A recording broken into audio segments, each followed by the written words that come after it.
All right, friends, welcome back. In this video, I'd like to go ahead and start Chapter 6 of your textbook, and you'll notice that this will be a really short chapter for us here as well. We'll just do a quick quiz over this one instead of a larger test. But in this chapter, we're going to be talking about how to solve systems of equations. We're going to start here in 6.1 talking about systems of linear equations and quadratics and that kind of thing, doing methods of substitution and graphing. And then in the next video after this, we'll do elimination. And then in 6.3, we're going to take a look at a couple of systems that involve a bunch of different variables. So maybe just not x and y, maybe 3 or 4 variables. Okay, so let's get started with that. So here in 6.1, like I said, we just want to go ahead and review quickly how we do systems of equations, how we can solve those. So when we take a look at a system of equations, basically we're taking a look at 2 or maybe even more equations at the same time, okay? And we consider a solution to the system to be an ordered pair, a number for x and a number for y, that will work in all of the equations in my system at the same time, okay? So if I have a solution for one equation that's not a solution for the other, then that is not a solution for the system, all right? And so here in this first example, you'll notice that I already have it worked out. It says check to see if the ordered pair 2, 1 is a solution to the system above. Okay, so this system up here is a system of linear equations, and so what you see me doing is just simply plugging in the x number for x and plugging in the y number for y and seeing that it does give us the same result, the same number on both sides of the equation in both cases. Okay, so because that works for both equations, we would say that 2, 1, the ordered pair, is a solution for the entire system. So that's all well and good, but if I just give you a system with equations and no answers to test, we have to be able to kind of have the skills of being able to find those answers ourselves, okay? And so we have 3 different methods for doing that. Like I said before, we're going to review 2 of those methods here in this video. We're going to talk about the method of substitution, and then after that, we're going to talk about the method of graphing, okay? So substitution steps are right here. It says solve one of the equations for one of the variables. There's a little bit of a hint there to start with the quote-unquote simpler one, and we'll talk about what that means as we get to some examples, okay? And then the rest of it is just substitute one of the variables for something that it's equal to, and then hopefully you've rewritten an equation with just a single variable in it. You could solve for that single variable and then use that number to find the other one in the problem. Okay, so instead of reading through the example, the steps here, let's go ahead and take a look at an example. So here we have this system right here. It says x plus y is equal to 4, and then it says x minus y is equal to 2. And what we simply want to do is go ahead and solve this system for the number for x and the number for y. That would make both equations true at the same time. And this one is so simple that you might even be able to take a minute and do this one mentally and figure out what the answers are. But let's go ahead and show you how we would do this algebraically using that method of substitution. Okay? So the idea here is we need to pick one of our equations and we need to solve it for one of the variables. Okay?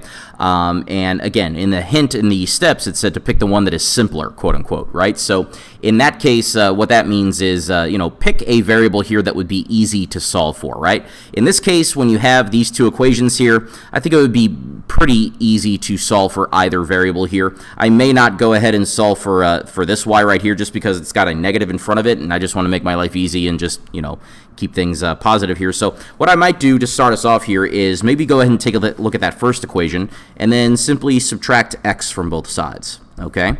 If I were to do that, then this first equation I can rewrite as y by itself is equal to 4 minus x, okay? And so what that means is that wherever I see a y, since it's equal to 4 minus x, it's substitutable, okay?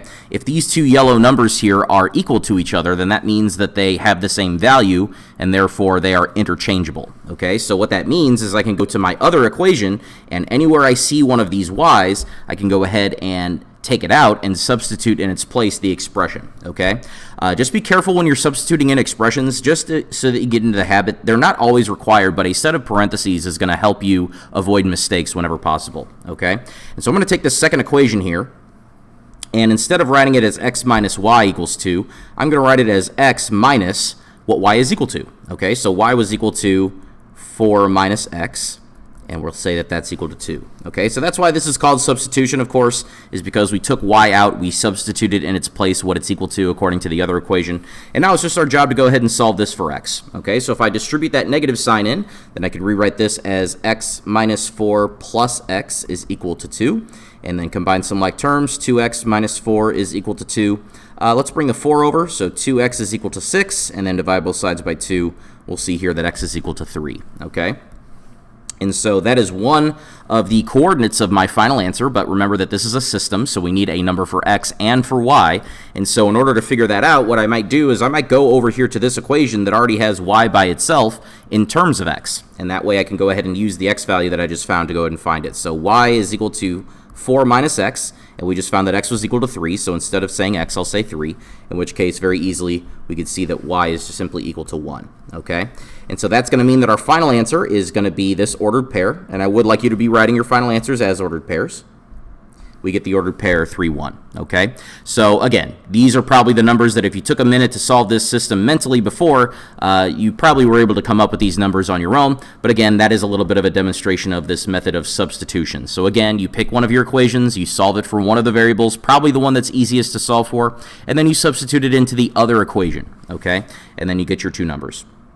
Number 2, I've already got worked out. This would be an example of a linear system with some coefficients and a constant that are actually decimals. And so you'll see that the first step that I performed here is I multiplied everything by 10 just so that I change all the coefficients and the constants to nice integers.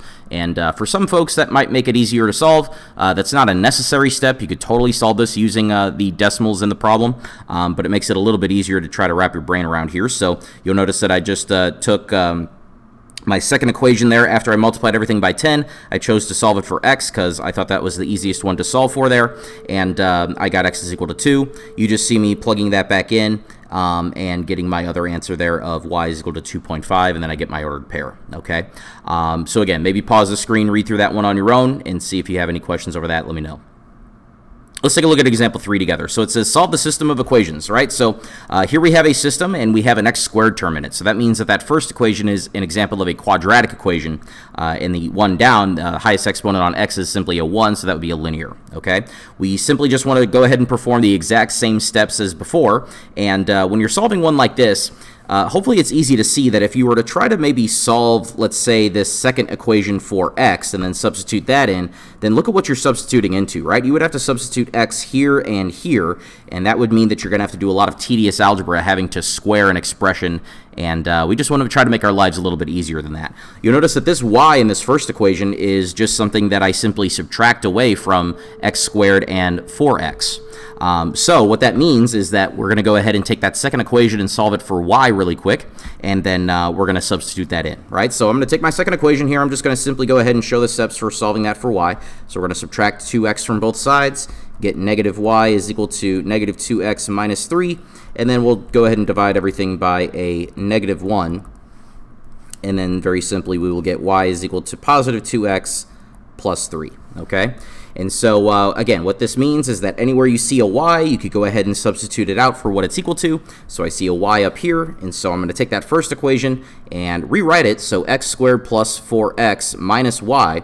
But remember, we're going to always substitute that in a set of parentheses just to avoid mistakes, right? So I'm going to go ahead and substitute in 2x plus 3, and that is equal to 0.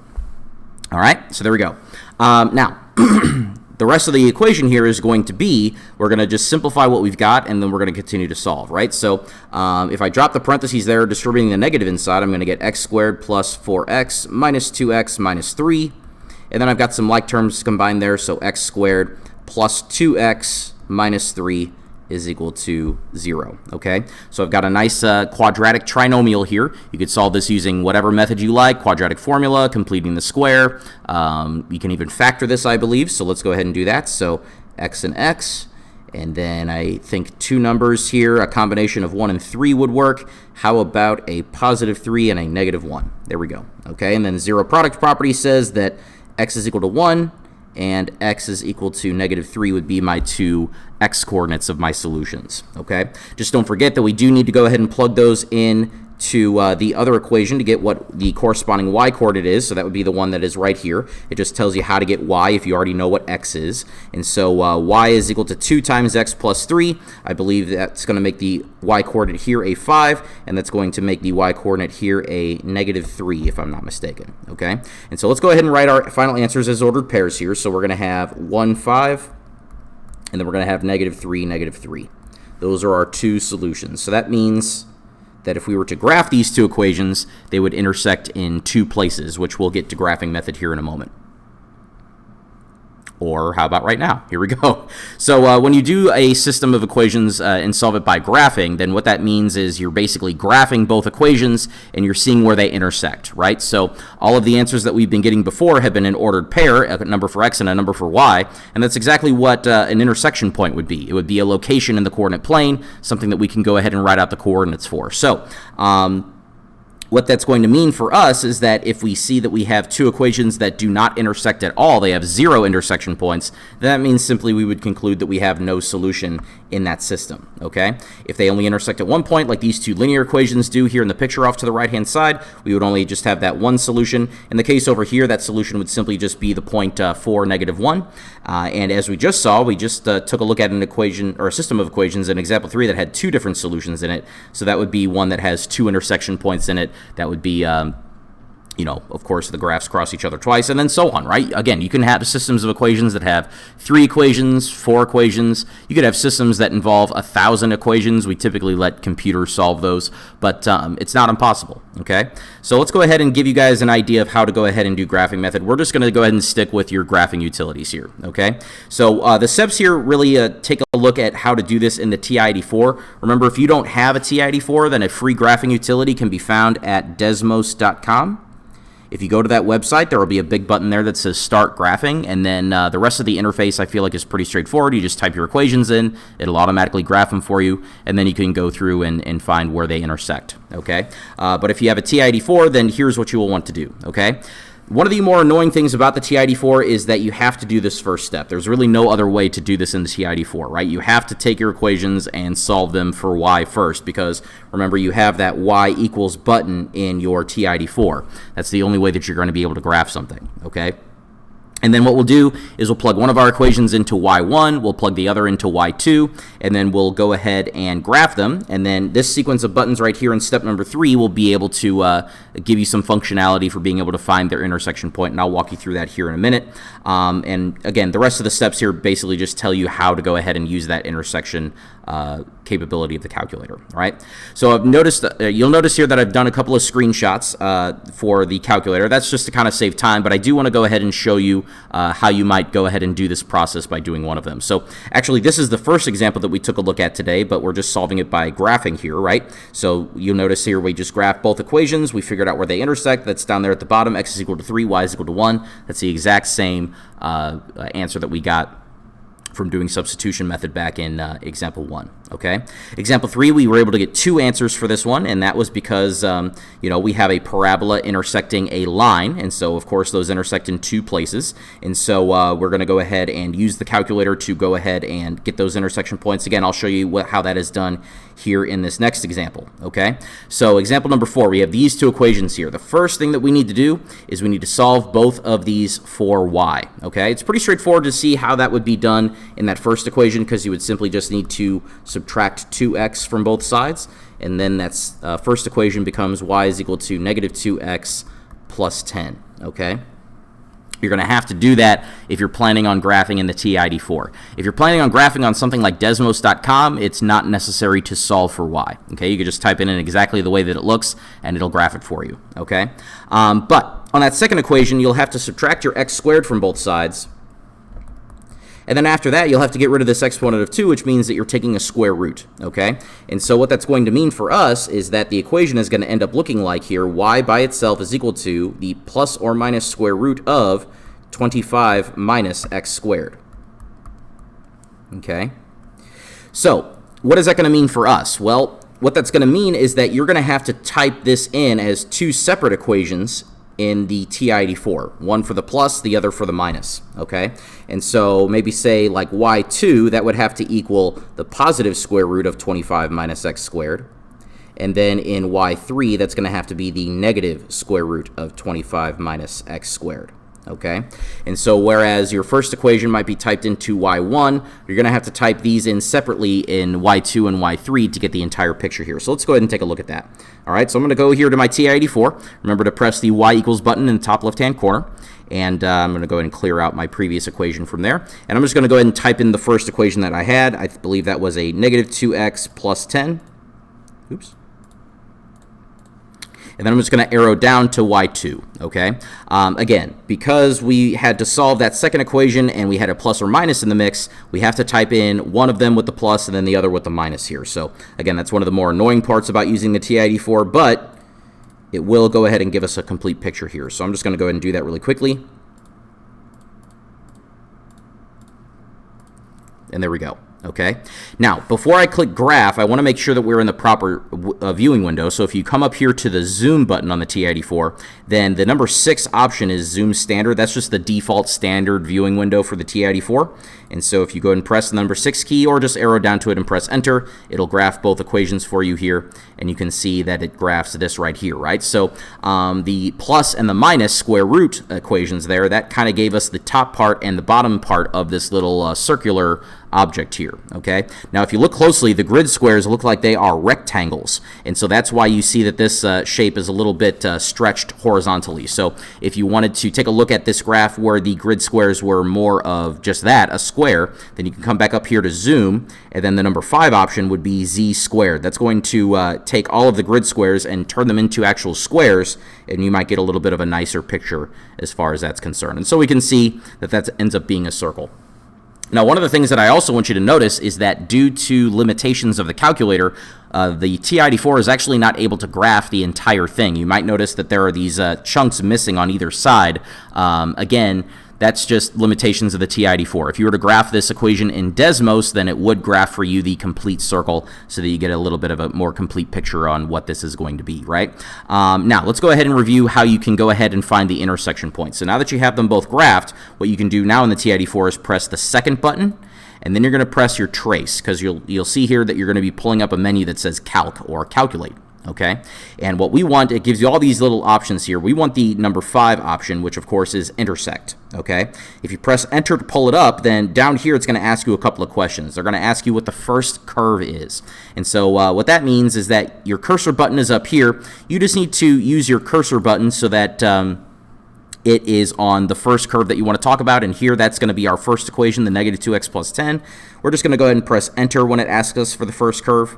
And then it's automatically going to move your cursor to the next curve in your list. So it's going to move it to y2 now, okay? And it's going to ask you if you want this to be your second curve. And of course, we want to figure out where they intersect. So yes, we would like to go ahead and press enter there. That's going to be our second curve. And this is a part of the process that's done this ever since I was in high school. It asks if you want to take a guess, right? And so, you know, it's not completely necessary that you do that. Just press enter again, and then the calculator will do all the calculations here for you. It'll put the cursor right at where those two curves intersect, and it'll actually give you the coordinates for that point. So 3, 4, that's pretty good, okay?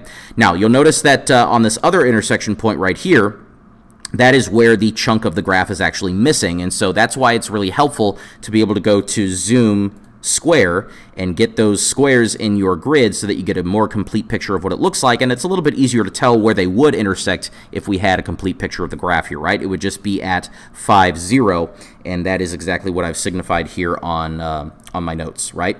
So again, being able to use the calculator to get your answers by the graphing method, very, very important. Okay, and that's actually all I have for this video. So reviewing some substitution, reviewing graphing method. Again, we're just going to stick to the TI-84 instead of making you guys graph those by hand. But I hope this video has been helpful to you. If you guys have any questions whatsoever, please, as always, feel free to let me know. But that's all I have for this one. Thank you very much for your attention, and I'll speak to you in the next one.